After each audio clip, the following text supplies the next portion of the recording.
Pinnacle Holdings is one of Africa's largest providers of information and communication technology products and services. Its subsidiaries include Pinnacle Africa, Infrasol, Centrafin, AxizWorkgroup, Datanet and Merqu Communications, JAG Engineering. Any other divisions you'd like to throw forward to Paul here? No, I think that's pretty good. It offers hardware and software. I feel like I'm doing an advertisement. Offers hardware and software products, implementation solutions, as well as, there's more, structured finance solutions. The company has a market cap, 3.8 billion rand, price to earnings ratio 10.9, dividend yield of 1.6%. Look, it wasn't inappropriate to go through them like that because this is another group that's been put together in many instances not so much by buying other companies as it is by adopting or taking on or winning the rights to represent foreign technology providers in the local market. So they are a significant player with regard to HP and the printers.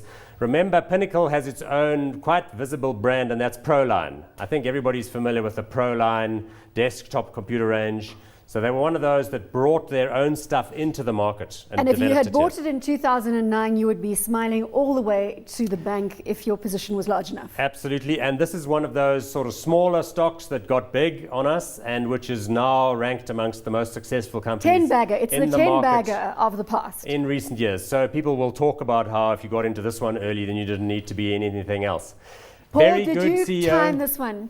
Look, we have not been in this one at all. Remember the guys from Cannon Asset Management, they love this one. They've been involved here. I think they've got 6 or 7 I think 8%. Adrian Saville holds this one over you, doesn't he? Yes.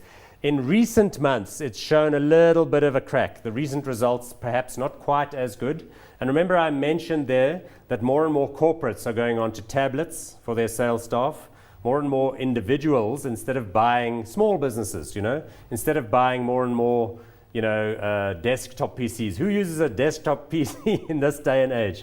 Now everybody wants a laptop, preferably an Apple one or an iPad. And there's the thing, you know that Apple, of course, has its own distributor here in this country. Nobody gets to distribute that stuff. Whereas traditional players like Compaq, HP, Dell, all of those guys would be happy to have people like this represent them in these With this pullback that we're seeing now, is it an opportunity to get into the stock?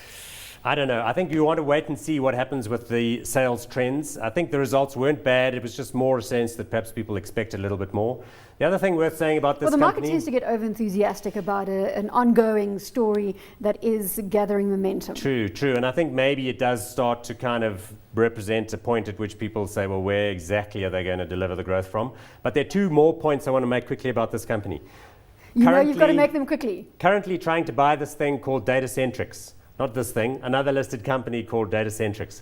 Gary Marolo on the team. Exactly. So they have, on the slide, Pinnacle has accumulated like a 40% stake, last I checked, in Datacentrics. So a stealthy acquisition. And it doesn't look as though the Datacentrics people are all that thrilled about it. So there's a little corporate story to watch. Second of all is very good and very well regarded CEO here and significant shareholder, Arnold Fourie.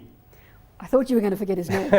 You nearly forgot his name. So that's another selling point. A guy who really works the numbers and is very well regarded in the institutional community. So that all translates into a hot for Pinnacle? No, I'm going to go with not hot. I'm just a little bit anxious about those sales trends. You like to set me up and then go the other direction, don't you? On the sales trends, just worrying me a little bit about that mix and the ProLine thing, and that maybe they haven't got the right agencies with the recent big move towards Apple in our So this is not hot? Not hot. And it's not just because Adrian Saville and Cannon Asset Managers No. I like love the those stock. guys. What are you talking about?